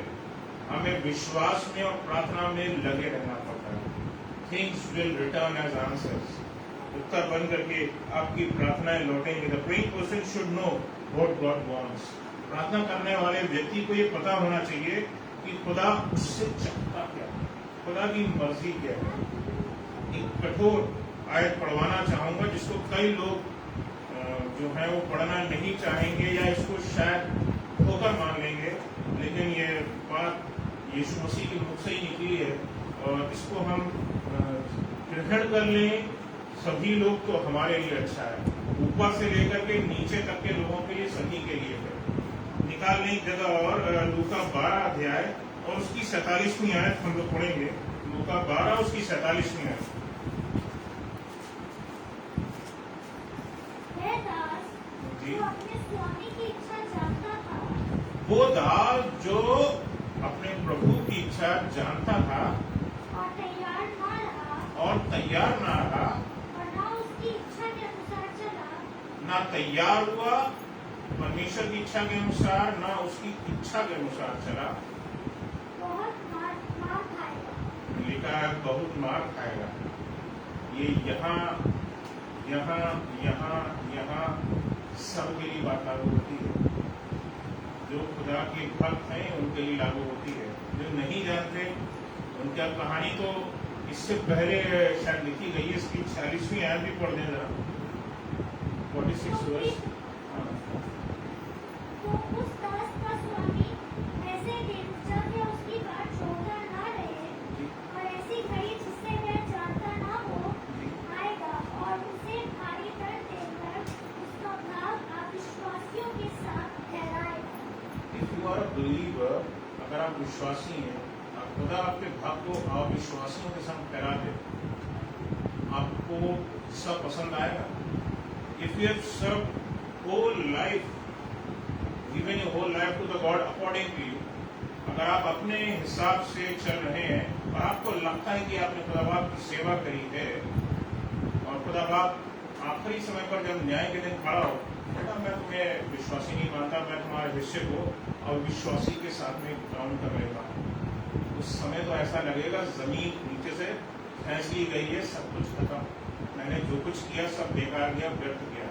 अभी तक मैं निन्वे की प्रचार करने के बजाय मैं अभी तक तरसुस टहल रहा है ना। ये चीज लिखी है। तो उस दास का स्वामी एक ऐसे दिन जब उसकी बाट जोता ना रहे, यानी हम जो दास हैं, सेवक हैं, खुदा के बिलीवर हैं, खुदा के चुने हुए लोग हैं, खुदा के ऑर्डेन्ड पीपल हैं, जब उसके अनुसार हम नहीं चलेंगे, कितना भयानक चीज ये लिखी है। इस हिस्से को जब मैंने पढ़ा तो मेरा दिल दहल गया। इसमें लिखा था उसका भाग अविश्वासियों के साथ ठहराया जाएगा। We will be considered unbelievers, non-believers. अन्य जातियों के लिए नहीं लिखा है, अन्य जाति वर्ड नहीं लिखा है, लिखा है अविश्वासी। अविश्वासी वो है जिसने खुदा पर विश्वास नहीं किया, जिसको भरोसा करना चाहिए था। और अगर हमें अविश्वासी खुदा ठहरा दे, दुनिया ठहराती रहे हमें अविश्वासी, हमें कोई दिक्कत नहीं, लेकिन अगर खुदा भी हमें अगर अविश्वासी ठहरा दे, हमारे हिस्से को, हमारे भाग को अविश्वासी ठहरा दे, फिर भैया इससे ऊंची बड़ी कोई अदालत नहीं है जहां तुम जाकर के अपनी पिटीशन लगा पाओ, आपकी प्रार्थना सुनी जाए। This the supreme court of justice of the whole universe. और वो कहता है, वो परमेश्वर का वचन, वो यीशु मसीह यहाँ इस वचन में कहता है कि उसका भाग अविश्वासियों के साथ ठहराया जाएगा। हमारी स्थिति ऐसे अविश्वासियों के संग ना ली जाए। आपकी जो भी सेवकाई है वो अविश्वासियों के समान ना हो। आपका जो कुछ भी मेहनत, सेवा, प्रार्थना जो कुछ भी करते हैं वो अविश्वासियों के साथ ना गिनी जाए। इसकी 48वीं आयत पढ़ दें, वो भी थोड़ी भयानक है, हालांकि थोड़ी कम दिखती है। लिखा, परंतु जो नहीं जानकर मार खाने के योग्य काम करे वह थोड़ी मार खाएगा। थोड़ी राहत मिलती है कि जो नहीं जानता, ये अन्य जातियों के लिए या ऐसे लोग जो इस चीज को जानकार नहीं है, लेकिन आज आप इन चीजों को जान चुके हैं, तो आप ये वचन आप लोगों के लिए लागू हो चुका है। ये आपको सिखा दिया गया है, ये हमारे लिए हो चुका है, ये यहाँ बैठे लोगों के लिए हो चुका है, ये यहाँ बैठे सामने बैठे लोगों के लिए हो चुका है, और हमारे ऑनलाइन लोग जो वचन सुन रहे हैं उनके लिए भी ये बात हो चुकी है। 48 में लिखा, परंतु जो नहीं जानकर मार खाने के योग्य काम करे वह थोड़ी मार खाएगा, इसलिए जिसे बहुत दिया गया है उससे बहुत मांगा जाएगा। God has given you much, you have to return much। और अब आपने आपको बहुतायत के साथ आशीष दी है, उसका इस्तेमाल सही ढंग से कीजिए। 3 तोड़ा दिया गया है तो भैया बदल करके 6 तोड़ा दो, 5 दिया गया है तो 10 करके लौटाओ। मिट्टी में लेकर के दबा मत देना, तरसुस मत भाग जाना। आपको पलट करके रिप्लाई करना है, आपको खुदा आपको रिप्लाई करना है। और वो अगर खुदा की छोड़ करके आपकी वो कर ले भैया कि मैं तुझे नहीं जानता, I do not no you, वो स्थिति सबसे भयानक स्थिति है। आपका परमेश्वर, हमारा परमेश्वर अगर हमसे मुंह मोड़ ले और कह दे भैया कि मैं तुझे नहीं जानता, बहुत भयानक चीज है। बुद्धिमानी इसी में है कि अपनी प्रार्थना 2 चरणों में करें। साधारण तौर पर हमेशा क्या होता है, जो भी विषय मिला लिया करना, प्रार्थना करना हमने शुरू कर दिया। But specially this is for the prayer warriors, for the spiritual warriors, जो आत्मिक योद्धा है, जो प्रार्थना योद्धा है, उनके लिए प्रार्थना 2 चरणों में है। उनको 2 चरणों में जा करके प्रार्थना करना जरूरी है। पहली ये कि पहली प्रार्थना के द्वारा पता करें प्रभु की इच्छा क्या है। This is the first thing. Pray again to God and pray what he wants. अपनी इच्छा तो हम चलाते रहते हैं, मतलब आप बंगला दे दे, गाड़ी दे दे, ये कर दे, वो दे दे, मेरा बच्चा अच्छे स्कूल में एडमिशन हो जाए, ठीक है, बहुत सारी ऐसी प्रार्थनाएं करते हैं, मेरा ऑफिस में प्रमोशन हो जाए, मेरी तनख्वाह बढ़ जाए। ऐसी न जाने कितनी प्रार्थनाएं, अनगिनत प्रार्थनाएं, अनगिनत करोड़ों अरबों बार अरबों लोगों ने, खरबों लोगों ने करी होगी। पहली प्रार्थना के द्वारा पता करें, लिखा है पता, मैं बताना चाहता हूँ, पता करें प्रभु की इच्छा क्या है। What is the will of God. जिस प्रार्थना को लेकर के करना चाहते हो, अगर तुम एक ऐसी प्रार्थना लेकर के कर रहे हो जिसमें खुदा खुद इंटरेस्टेड ही नहीं है, वो रिजल्ट नहीं लेकर के आएगा, ठीक है। तो ये चीज। दूसरी चीज ये, सेकेंड थिंग इज दिस, कि जो दूसरा चरण है वो ये है, you have to labour in prayer that will of God be executed. कोई भी प्रार्थना जो आप कर रहे हैं इसके बाद में, जब खुदा ने उसके लिए हामी भर दी है, तो उसके लिए इसका मतलब हो गया, it's a green go, it's a yes signal from the God, yes, pray for it. Up you have to start praying and start praying till it is answered and pray after it also. उसके बाद ही प्रार्थना करनी है। आप बोलोगे बातें बताता हूँ, पहले इसलिए करना क्योंकि खुदा आपने यस कर दिया है। रुके रहना, लेबर करना, मेहनत करना प्रार्थनाओं में, चाहे उसके लिए हमें रोजा रखना पड़े, हम उसके लिए रोजा भी रखेंगे, उन चीजों में हम करते रहें, प्रार्थना को हम करते रहें, and God will answer the prayers. And when the prayers were answered, वो आंसर हो जाए तो फिर हमें हमें प्रार्थना को रोक नहीं देना है। उसके बाद ही प्रार्थना करनी कि जो खुदा बाप उन्हें दिया है उसका हम धन्यवाद करते हैं, and we will keep praying for it. It is something just like आपने एक नई बहुत बढ़िया 4 पहिया की गाड़ी खरीद ली है घर के बाहर, और बहुत बढ़िया, और आप बड़े मजे से कहीं आप निकले के या बाहर चले घूमे 4 पहिया गाड़ी में, बहुत प्रार्थनाओं के साथ मांगा था, और उसके बाद उसके लिए दोबारा फिर कभी प्रार्थना करना भूल गए कि लाओ यार अब गाड़ी मेरे घर के बाहर खड़ी हो गई है, अब दैट्स इनफ, वो हो चुका, वो काम मैंने जो प्रार्थना करी थी हो गया, अब इस गाड़ी के लिए मेरे को प्रार्थना नहीं करनी। जानते हैं उसका क्या होता है, उस गाड़ी पर स्क्रैच लगना शुरू होते हैं, और वो स्क्रैच यहाँ नहीं लगते गाड़ी पे, वो यहाँ लगते।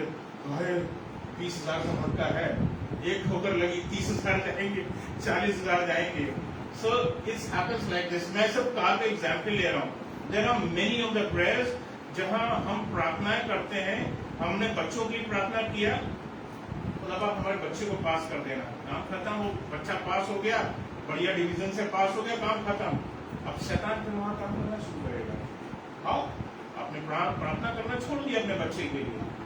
क्या करना था? हमें प्रार्थना करना था, हमारे बच्चे खुदावंद तेरी हुजूरी में बने रहे, और उनको तमाम बुद्धिमत्ता से भर, ताकि उन्हें संसार में भी जिस बुद्धिमत्ता के साथ में जीवन जीना है, जिस विजडम के साथ में उन्हें जीना है, उनको जीना सिखा। खुदावंद हम तो इनके सामने नहीं रहेंगे, एक वक्त आएगा जब हम मिट्टी में मिल जाएंगे, लेकिन तू ही है खुदावंद जो इनके साथ हमेशा बना रहेगा। इसलिए तू इनको अपनी बुद्धि से भरना, इनको अपने विवेक से भरना, और तू इनको विजडम दे। जब मैं सामने नहीं भी हूं तब इनको विजडम देना कि क्या करना है। आपके बच्चे विजडम से काम करेंगे। This how you have to do. इस तरह से हमें लेबर करना है, बाद में भी लेबर करना है, सिर्फ प्रार्थना में लेबर नहीं करना है। प्रार्थना खत्म नहीं हो गई, you have to do it afterwards also. बाद में भी काम करना है।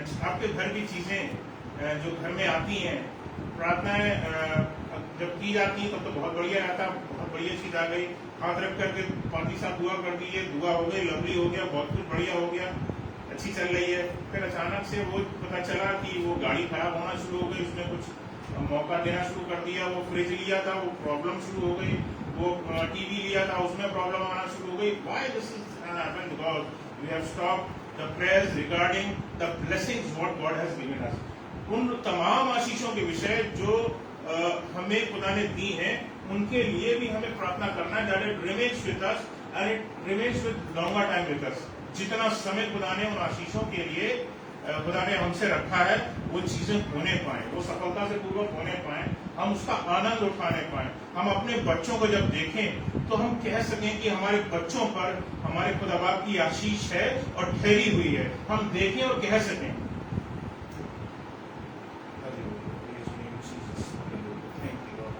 परमेश्वर की इच्छा के विरुद्ध प्रार्थना करना बताता है that we are now on devil's side. खतरनाक चीज है प्रार्थना की। परमेश्वर की इच्छा के विरुद्ध अगर आप प्रार्थना कर रहे हो तो आपने ऑलरेडी अपने आप को शैतान के हाथों में सौंप दिया।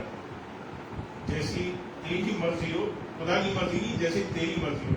तो तेरी मर्जी मतलब शैतान की मर्जी हो, फिर वो अपनी मर्जी दिखाता है, फिर वो जो जो करता है उसमें फिर वो आंसू निकलते हैं, उसमें तबाही होती, दुनिया भर का न जाने क्या क्या नॉनसेंस होता है। ये स्वयं को सबसे बड़ा धोखा देने जैसा है। This is the worst thing. एक इंसान जो खुद को धोखा दे सकता है, मुझे लगता उससे बड़ा कोई धोखेबाज कोई हो नहीं सकता। दुनिया को तो बहुत लोग धोखा देते हैं, लेकिन जो इंसान अपने आप को धोखा दे ले उससे बड़ा कोई धोखेबाज नहीं। इस चीज को आप ध्यान में रखें सदा कि हमें परमेश्वर की इच्छा के अनुसार ही प्रार्थना करना है। और जो मैंने आपको तरीका बताया, be on the 100% side of God. आपको 100% हिस्सा अपने खुदा की ओर रह करके अपना जीवन गुजारना है। It's not 99%, it's not 99.99%, it is 100% to be the side of the God. परमेश्वर की तरफ 100% होना जरूरी है, 99.99% भी नहीं होना चाहिए। मैं आपको बताना चाहता हूँ कि बाइबल भी हमें ये बताती है, सिखाती है। इफिसियंस 6 और उसके 10 में लिखा है, put on the whole armour of God. English में लिखा put on the whole armour of God. हमें पूरा एक आर्मर, पूरा छिलम हमें पहनने की जरूरत है, that you may be able to stand against the wiles, that is Hindi में इसके लिए वर्ड यूज हुआ है छल कपट ऑफ द डेविल। शैतान के छल कपट से बचे रहो, इसके लिए पूरी अपना जो भी बख्तरबंद दिया गया है खुदा की ओर से, उस बख्तरबंद को पहन लो भैया, वो हमारे लिए जरूरी है। It is very necessary for us. निकाल सकें तो बेहतर होगा भाई। अगर इफिसियंस 6 और उसकी 10वीं आयत में और फिर 11वीं आयत को हम लोग उसमें पढ़ेंगे। हालांकि 10 से 20 के बीच में आप लोगों के लिए आयतें हैं, आप अपने घर में आराम से इसको पढ़ सकते हैं। मेरे पास ज्यादा समय नहीं है, मेरे पास कम समय है और मैं जल्दी चीजों को बांट करके खत्म करना चाहूंगा। पढ़ दें जरा इस 10 और 11। निदान प्रभु में उसकी शक्ति के प्रभाव में बलवंत रहो। ये हल्का वर्ड लगा था, इसीलिए हमने कहा अंग्रेजी में मत झांक लेते हैं, और इंग्लिश में प्रॉपर वर्ड इसमें यही दे रखा है कि put on the whole armour of God. पूरा जितना दिया गया है, पूरा जो लड़ने का, जो एक बिलीवर का, एक प्रेयर वॉरियर का, एक स्पिरिचुअल वॉरियर का जो पूरा अटायर है, उसको आप ग्रहण करना होगा। अगर वो आपने अटायर पूरा ग्रहण नहीं किया, आपने सोचा लॉर्ड को पहन करके चलते हैं और सामने का जो हिस्सा है उसमें हम खुला छोड़ दें, कोई बात नहीं, खुदा बाप तो है ही है, परिस्थिति तो है ही है, काम चल जाएगा, अच्छा नहीं है। ठीक है, you have to have the whole attire, जिसमें खुदा चाहता है कि वो। उसके बाद 11वीं आयत में चलेंगे। 11वीं आयत बताती है परमेश्वर के सारे हथियार बांध लो। ठीक है, हमें हथियार बांध करके चलना है, सारे हथियार। व्हाई इज इट रिटन कि सारे हथियार बांधने की जरूरत है? You never know Satan's plan. ठीक है, तो इसीलिए, और आपको युद्ध करना है, अपने लिए युद्ध करना है, अपने बच्चों के लिए युद्ध करना है, अपने अजीजों के लिए युद्ध करना है। आपके प्लान्स बर्बाद ना हो, आपकी योजनाएं बर्बाद ना हो, इसके लिए प्रार्थना करना जरूरी है। इसीलिए सारे हथियार बांध लीजिए। यहाँ पर इसीलिए ये बताया गया ताकि तुम शैतान की युक्तियों के सामने खड़े रह सको। उसकी युक्तियां इतनी तरह से आपको प्रभावित करेंगी कि आपके सोचने और समझने की शक्ति खत्म हो जाएगी। There are times, मैंने खुद अपने जीवन में इस चीज को महसूस किया। I have faced this thing when mind just blows off। समझ में नहीं आता कि यार अब करना क्या है। और फिर शांति के साथ में जा करके खुदा से प्रार्थना करनी पड़ती है। थोड़ा बहुत पहले वर्शिप के सॉन्ग लगाता हूँ, कुछ सुनता हूँ, उसके बाद प्रार्थना में जाता हूँ और खुदा बाप से शांति को मांगता हूँ। उसके बाद खुदा तेरी मर्जी क्या है, क्या नहीं हुआ, क्या प्लान है, शांत खड़ा हूँ, क्या करूँ, खुदावन तू बता। तब उत्तर आता है। मतलब कंप्लीटली ब्लैंक व्हाइट, उनको जैसे होता है जैसे कोहरा सामने, सर्दियों में कोहरा छा जाता है, आपको कुछ नहीं दिखता, या सामने है क्या, बट देयर इज अ वे, उसमें एक मार्ग होता है। वही प्रार्थना में भी खुदा यही बताना चाहता, बेटा मार्ग है, तुम्हें आगे बढ़ना है, you have to go more deeper, आपको प्रार्थना में लगे रहना है। देयर आर आंसर्स, उत्तर मिलेगा और तुम आनंद को हासिल करोगे। अंत में तुम्हारे लिए आनंद बोया गया है, आपके लिए आनंद रखा गया है, तो इस चीज पर आपको ध्यान रखना है। और लूका 11 और उसकी 22वीं आयत को हम लोग यहाँ देखेंगे, पाएंगे।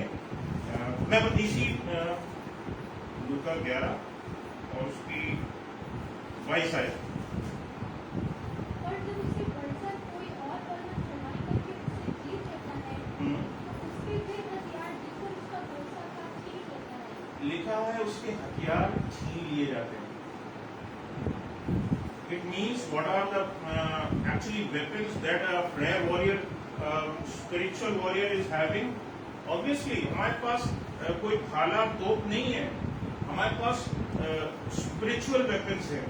और यहाँ पे क्या लिखा है, फिर से पढ़ रहे बहन। पर जब उससे बढ़कर कोई और पर्वत चढ़ाई करके उसे शैतान हम पर बलवंत जब होता है, उसकी दुष्ट आत्माएं हम पर जब बलवंत होती है, डीमंस हम पर जब बलवंत होते हैं, तो क्या होता है, चढ़ाई करके उसे जीत लेता है।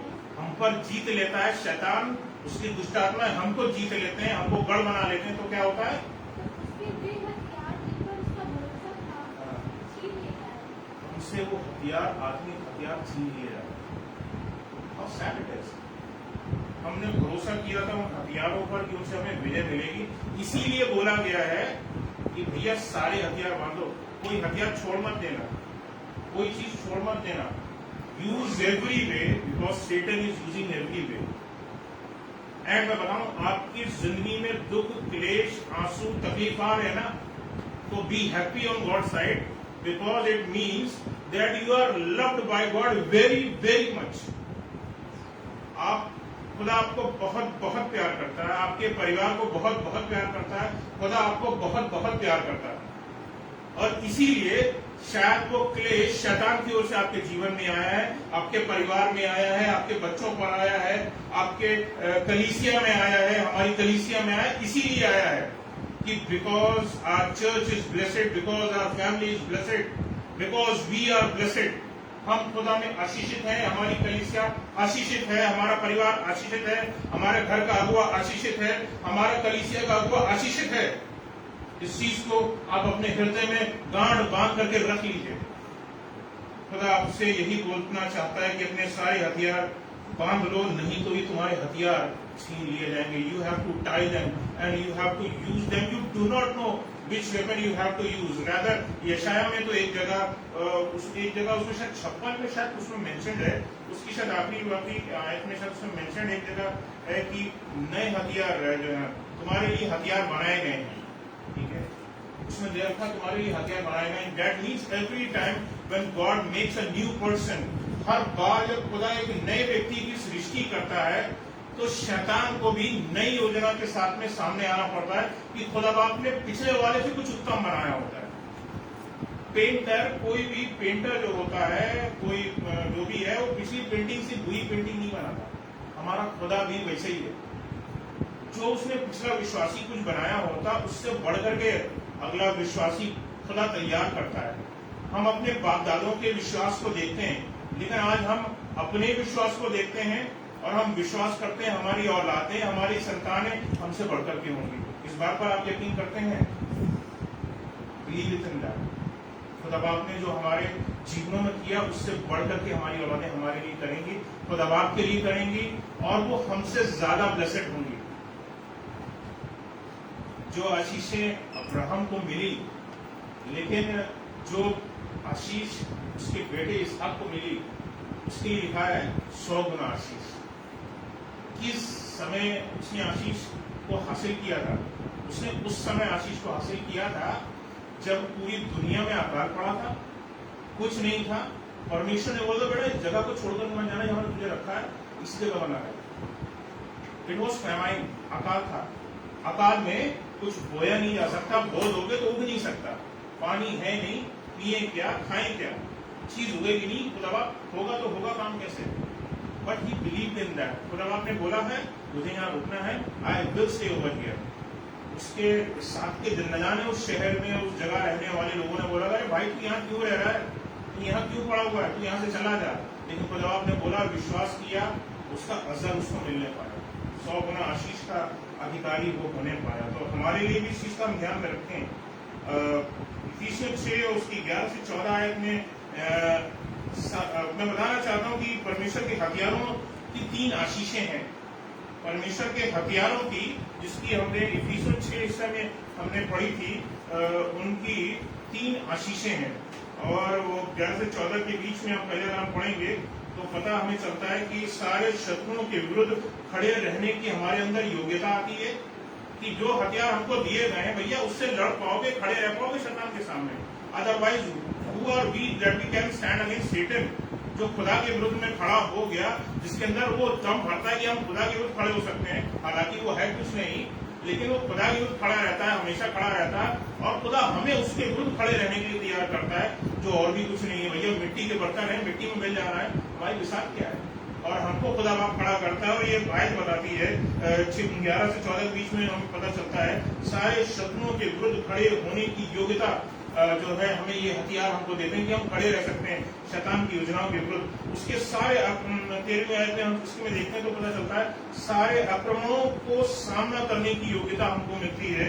और उसकी 16वीं आयत में चलें तो इसमें लिखा है, शैतान के सभी चलते हुए तीरों को बुझाने की सामर्थ्य रखते हैं।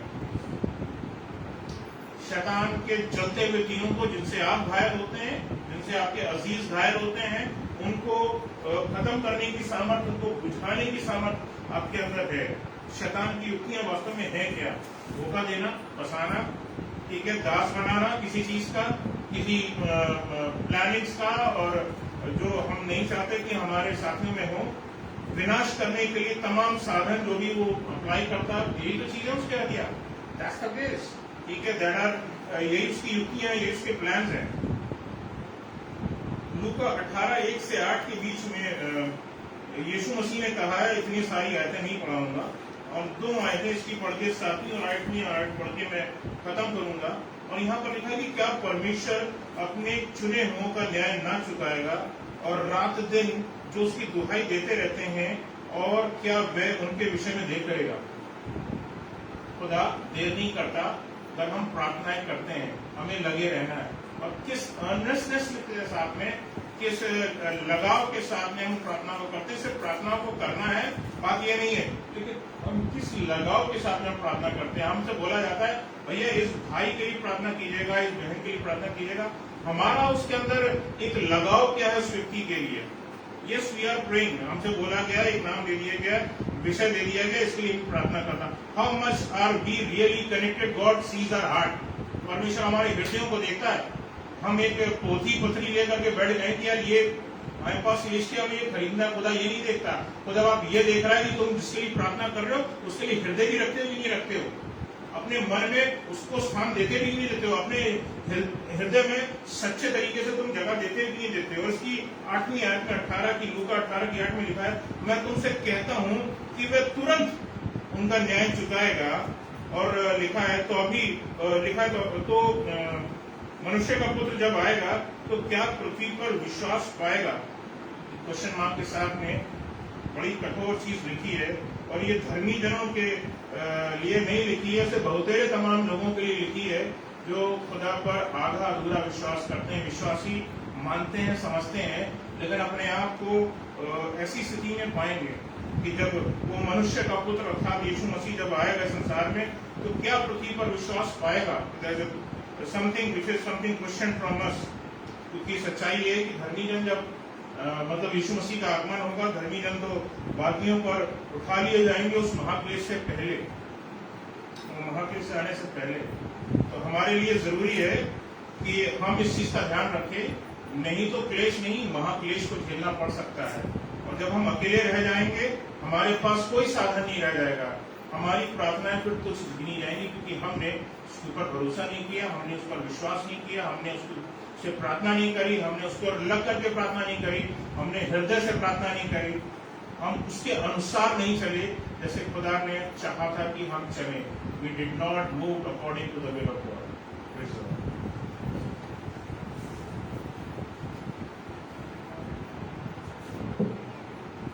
प्रार्थना किसी से कहा जाता है कि हम अपने प्रार्थना करिएगा, तो खुदा उसके अंदर मन देता है। ऐसे सभी के लिए कह देते हैं ठीक है हम आपके लिए प्रार्थना करेंगे, और करते ही मेरी हालत मैं अपनी बता रहा हूँ, कई बार टाल देते होगा तो भूल गए, ये शैतान ने भुला दिया या किए नहीं, पर जिससे दिल मिला होता है, जब वो कहता है कि हमसे कि भाई इस परेशानी में है और इसके लिए दुआ कीजिएगा, सोचते हैं कि परेशानी पड़ी है, दुआ करने की जरूरत है और साथ भी देने की जरूरत है और मदद करने की भी जरूरत है। इसका मतलब अब आपका दिल और मन फिरा उनकी तरफ, तो खुदा का भी फिरेगा आपकी प्रार्थना से। जब आपने उनकी बात को, उन्होंने लापरवाही से कहा भैया प्रार्थना करिएगा, कुछ लोग तो ऐसे मतलब चलते फिरते आपको जिम्मेदारी दे के चले जाएंगे, भैया प्रार्थना करिएगा, भैया प्रार्थना करिएगा, करेंगे वो क्या ये करेंगे। कई बार प्रार्थनाओं का हाल यही होता है, न तो हम अपनी प्रार्थना के प्रति सीरियस है और ना हम करने वाला सीरियस हो पाता है। और जब सुनता है दुख और उसमें शामिल होता है, तो वो दिल से प्रार्थना करता है और फिर कहता है कि हम आपके लिए प्रार्थना करें। अभी आंसर नहीं आया, अब आदमी चला भी क्या करिए प्रार्थना करिएगा, और हमने आंसर भी नहीं दिया कि भैया ठीक है हम आपकी परेशानी समझिए, आपके लिए प्रार्थना करेंगे, और सिर्फ ऐसे कहेंगे हाँ प्रार्थना करेंगे। लापरवाही से मेरे साथ ऐसी होता है, कई बार लोग ऐसे हवा में कह देते हैं, तो हवा में कहते हैं हाँ करेंगे, तो नहीं कर पाते। प्रार्थना के लिए आपको जिससे करवाने अपनी बात बताइए, उसको सीरियस बनाइए कि वो आपके दुख को जान सके और वो जो सुन रहा है वो दुखी आपके दुख से हो सके, और तब खुदा के पास जाएगा दुखी मन से, तब आंसर आता है। वो टूटे हुए हृदय के बहुत समीप रहता है। आपका हृदय टूट गया है, और अब हम प्रार्थना किस बात के लिए कर रहे हैं कि टूटा हुआ हृदय जुड़ जाए।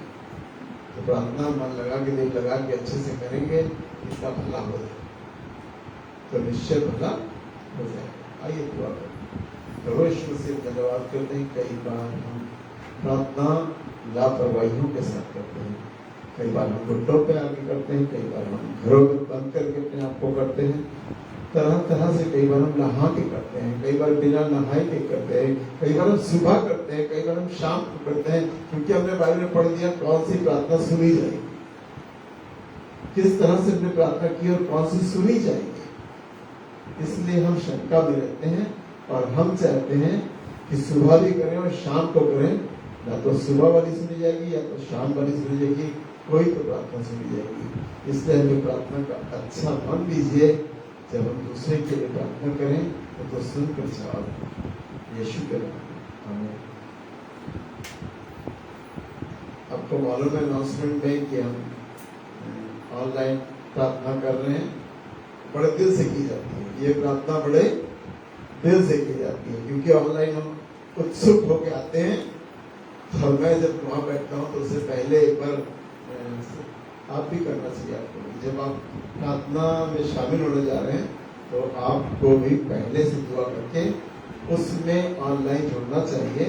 मैं तो जब जुड़ता हूँ उससे पहले अपनी प्रार्थना कर लेता हूँ, ताकि हम जिनके लिए प्रार्थना करें उनकी सुनी जाए, और जो प्रार्थना कर रहे हैं उनके मुंह से निकली हुई दुआ उस तक पहुँच जाए, इसके लिए दुआ करते हैं, और तब हम शामिल होते हैं उस ऑनलाइन प्रेयर में।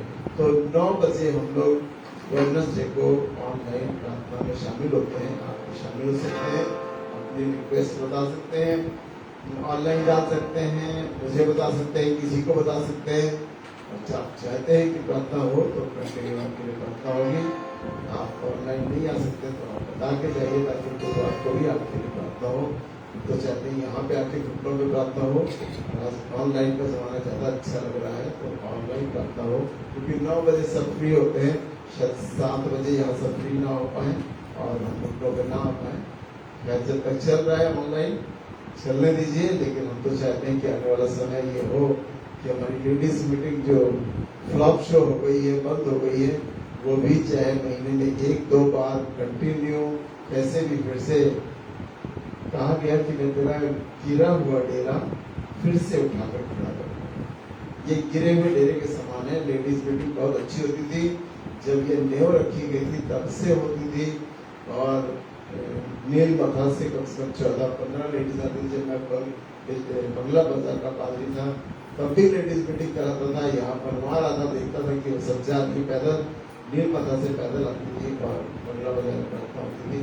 तो लेडीज मीटिंग के प्रार्थना के लिए भी हम टाइम निकाले और तैयार हो। बार बार मैं यहाँ दुआ करने आता हूँ तो मुझे एक अगुवाई आती है, जो बोल रहा हूँ हृदय से बोलो, सच्चाई से बोल रहा हूँ कि खुदा की गाइडेंस में कि लेडीज मीटिंग स्टार्ट करो, लेडीज मीटिंग स्टार्ट करो, ये आवाज़ आती है। मैं सुनता हूँ और आपके बीच में हूँ। मैं सोचता हूँ आज इनको फोन करूँगा, आज इनको फोन करूँगा, आज इनसे कहूँगा, लेकिन ये बन ही नहीं पाता, आगे बढ़ ही नहीं पाती बात। और खुदा ने भी प्रार्थना की बात रखी तो ये वाली बात कर रहे हैं। और आप जान रहे हैं कि हमारा UFF की डेट आपको बता दी गई है, ऑनलाइन 6 बजे से और 8 बजे तक 2 घंटे का ये UFF ऑनलाइन देख सकते हैं। कहाँ से होगा, कैसे होगा, भी ज़्यादा डिटेल हमको भी नहीं मालूम है, सिर्फ यही मालूम है कि ऑनलाइन इस बार UFF होगा। और कोई खर्चा नहीं करना, अपना फोन खोलिए और आपका साइट आप खोलिए, वो बता दी जाएगी और समय नजदीक आने पे आपको मालूम हो जाएगा। देखते रहिए, फोन पे सब मालूम होता है, तो फोन पे आजकल सब चीज़ है। आइए खड़े हों, एक अच्छा गीत गाएंगे अपनी अपनी तरफ।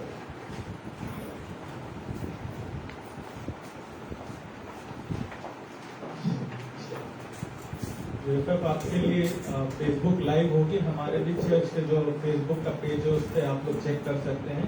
21 से 23 तारीख के बीच में है, 3 दिन शाम को 6 से 8। आप लोग फेसबुक ADC एल्डिको को भी आप सर्च कर सकते हैं, ADC इंडिया भी सर्च कर सकते हैं फेसबुक पेज पे, और यूट्यूब पे आपको मिल जाएगा। ये आप ग्लोरी टू गॉड को यूट्यूब पे सर्च करेंगे तो उस पर आपको मिल जाएगा। जय जयकार, जय जयकार,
धन्यवाद करते हैं प्रभु कि आपने हमें तमाम तरह की फाइनेंशियल आशीष करा है परमेश्वर, और उससे कुछ अंश प्रभु हम आपके लिए लेके आए हैं परमेश्वर।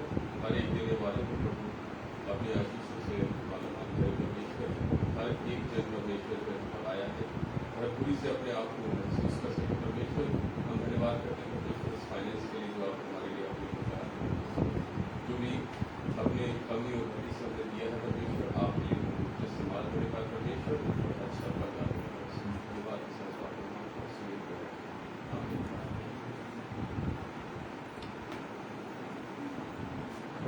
के हमारे बाप की दुआ तो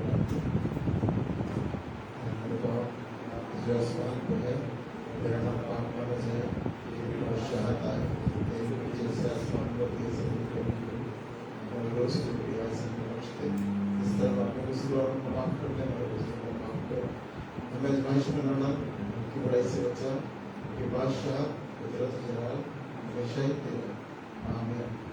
अब परमेश्वर का प्रेम प्रभु यीशु मसीह का अनुग्रह और पवित्र आत्मा की सहभागिता अब से लेकर हमेशा तक तमाम ईमानदारों के साथ और खास तौर से आज आए हुए लोगों के साथ और ऑनलाइन जुड़े हुए लोगों के साथ हमेशा हमेशा बनी रहे। आमीन। Praise the Lord.